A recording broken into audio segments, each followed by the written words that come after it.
Hi students, Nitish Max plus 2 la General Max la 4th chapter Inverse Trigonometry Function Exercise 4.2 la question number 8 Find the value of two sums கொடுத்திருக்காங்க இதுல first sum பார்ப்போம் so இந்த first sum நம்ம ரெண்டு மெத்தட்ல பண்ணலாம் so first இதுக்கு ஒரு ஃபார்முலா இருக்கு we have ஒரு formula cos inverse x plus sin inverse x equal to pi by 2 இதுதான் அந்த ஃபார்முலா இது லாஸ்ட் எக்ஸசைஸ்ல ஃபார்முலாஸ்ல கொடுத்திருக்காங்க ஆனா அதுக்கு இந்த ரெண்டும் சேமா இருக்கணும் ஓகேங்களா cos inverse 4/5 sin inverse 4/5 அதனால தான் இந்த ஃபார்முலா யூஸ் பண்றோம் இப்போ அந்த ஃபார்முலா படி therefore cos of இது வந்து இதோட வேல்யூ என்ன வரும் pi by 2 so cos pi by 2 ஓட வேல்யூ என்னது 0 so இது ஒரு மெத்தட் இப்போ வந்து ஆன்சர் வந்து இந்த மாதிரி வருது பட் இந்த இடம் வந்து சேமா இல்லாம இது ஒரு 3/5 இது ஒரு 4/3 அந்த மாதிரி டிஃபரண்ட் நம்பர்ஸ் இருந்தா எப்படி பண்றது so அதுக்கு அந்த another மெத்தட் நம்ம தெரிஞ்சுக்கணும் another மெத்தட் இந்த another மெத்தட்ல என்ன பண்ண போறோம்னா நம்ம அந்த ஃபர்ஸ்ட் cos inverse 4/5 வருது இல்லையா அதை a ன்னு எடுத்துக்கிறோம் let a equal to cos inverse 4/5 அப்ப இந்த சைடு வந்தா cos a equal to என்ன வந்துரும் 4/5 ன்னு வரும் ஓகேங்களா இப்போ trigonometry படிச்சிருப்போம் ஒரு ரைட் ஆங்கிள் ட்ரையாங்கிள்ல இது வந்து adjacent side by hypotenuse ஓகேங்களா சோ இங்க தான் தீட்டான்னு வெச்சீங்க இது 4 இது வந்து 5 னா கண்டிப்பா இந்த சைடு ஆப்போசிட் சைடு என்னவா தான் இருக்கும் 3 ஆ தான் இருக்கும் ஏனா 3 4 5 வார் பிதாகரன்ஸ் ட்ரிப்ளெட் படிச்சிரோம் இல்லையா அப்ப cos a 4/5 னா sin a equal to opposite side by hypotenuse னு 3/5 கிடைக்கும் நமக்கு ஓகேங்களா therefore அப்படினு இத எழுதுறோம் இதே மாதிரி அடுத்து என்ன பண்ண போறோம்னா இந்த செகண்ட் ஒன் இருக்கு இல்லையா அத b ன்னு எடுத்துங்க let b equal to sin inverse 4/5 so இந்த சைடு வந்தா sin inverse sin b ன்னு ஆயிடும் sin b equal to 4/5 so இது வந்து பாத்தீங்கன்னா என்னது opposite side by hypotenuse so இந்த ரைட் ஆங்கிள் ட்ரையாங்கிள்ல இது ஆப்போசிட் சைடு 4 ஹைபோடென்ஸ் பைன் வருது அப்ப இது வந்து என்ன இருக்கும் adjacent side 3 ஆ இருக்கும் அப்ப therefore இத பேஸ் பண்ணி cos b எழுதுறப்போ adjacent side 3 இல்லையா 3/5 ன்னு வரும் ஓகே இப்போ இந்த therefore full question எடுத்துக்கிறோம் cos inverse 4/5 plus sin inverse 4/5 ன்னு so இது ஃபுல்லா என்ன வேல்யூ a இது ஃபுல்லா என்ன எடுத்துறோம் b அப்ப cos a plus b இது என்ன meaning cos a plus b so cos a plus b ஓட ஃபார்முலா தெரியும் இல்லையா அத எழுதுறோம் cos a cos b minus sin a sin b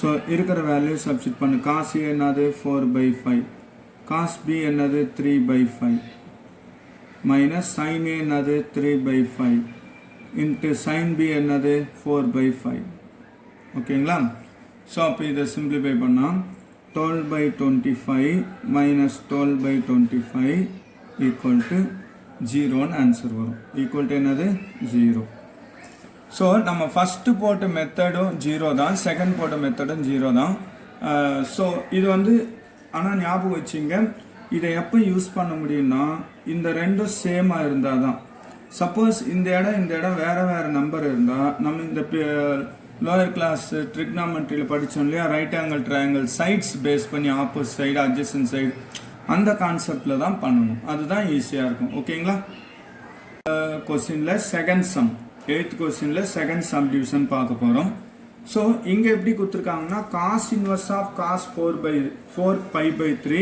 plus cos inverse of cos 5/4 ன்னு இருக்கு இப்போ தனித்தனியா முதல்ல வந்து let இந்த செட் மட்டும் ஃபுல்லா எடுத்துங்க cos inverse of cos 4 pi by 3. இது என்னன்னு சால்வ் பண்ணுவோம்.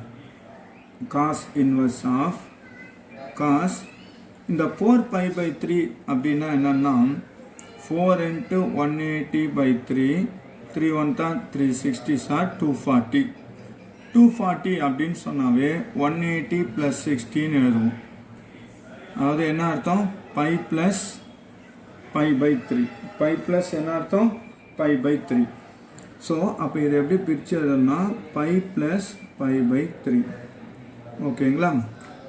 இன்னொன்று cos of pi plus theta அதாவது 180 plus thetaனாவே minus cos theta.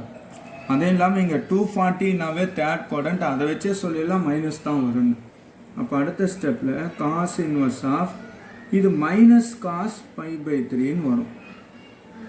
ஓகேங்களா. Minus cos pi by 3. So இந்த இடம் மைனஸ் வந்தாவே இப்போ வந்து நம்ம இந்த குவாட்ரண்ட் படி இந்த cos இன்வெர்ஸோட ரேஞ்ச் வந்து ஃபஸ்ட்டு 0 to pi இல்லையா, அதாவது இது pi by 2. ஸோ ஃபஸ்ட்டு இல்லை செகண்டில் தான் இருக்கணும். இது மைனஸ் வந்துடுச்சுன்னா இப்போ வந்து இது என்ன அர்த்தம்னா செகண்ட் காஸ் நெகட்டிவ் எங்கே வரும் செகண்டில் இல்லை தேர்டில். ஆனால் ரேஞ்ச் வந்து 0 to piன்றதால இந்த இடம் தான். ஸோ இந்த இடத்துல தீட்டா எப்படி இருக்கும் pi minus alpha இல்லையா. ஸோ அந்த மாதிரி இங்கே cos inverse of cos இது எப்படி இருந்திருக்கும் pi minus pi by 3. cos inverse of cos pi minus pi by 3. அப்போ therefore cos inverse of cos இது என்ன வரும் 3 pi minus pi 2 pi by 3. இப்போ cos கட் ஆயிடுச்சுன்னா 2 pi by 3 2 pi by 3.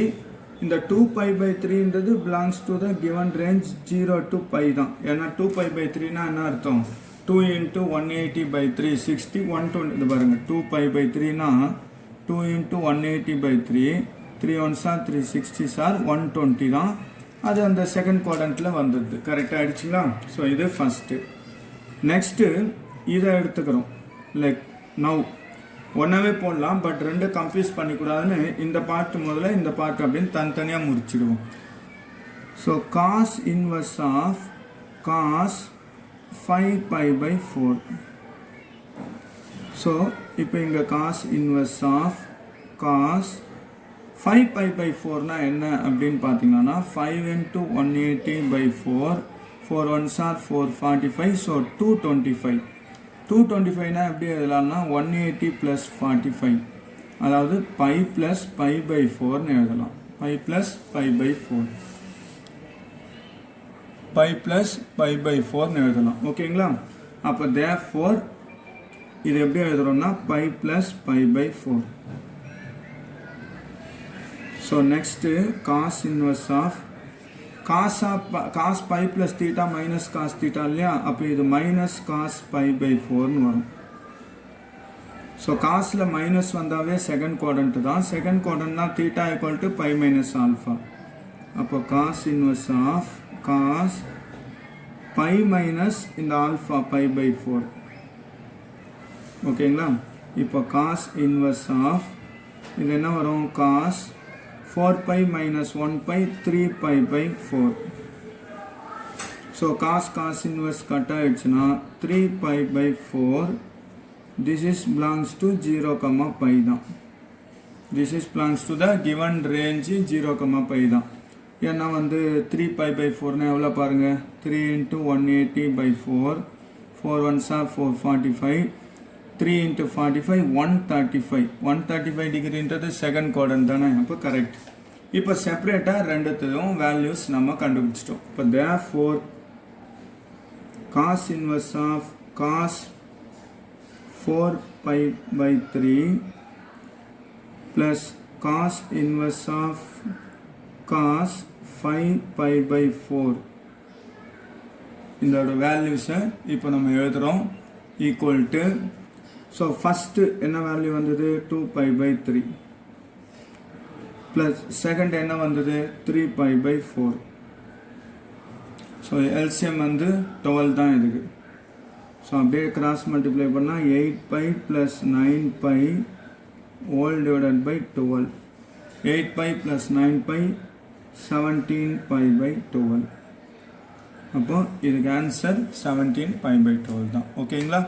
So இந்த சம் வந்து பார்த்தீங்கன்னா நம்ம ஏற்கனவே இந்த சம்மில் தனித்தனியாக ஃபைண்ட் த பிரின்சிபல் வேல்யூன்னு கொடுத்துருப்பாங்க. அது ரெண்டும் கனெக்ட் பண்ண மாதிரி இந்த சம்மு கொடுத்துருக்காங்க. ஓகேங்களா?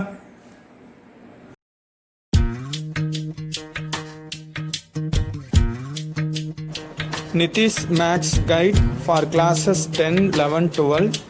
இது கைடில் ஒரு கம்ப்ளீட் கிளாஸ் ஒர்க்.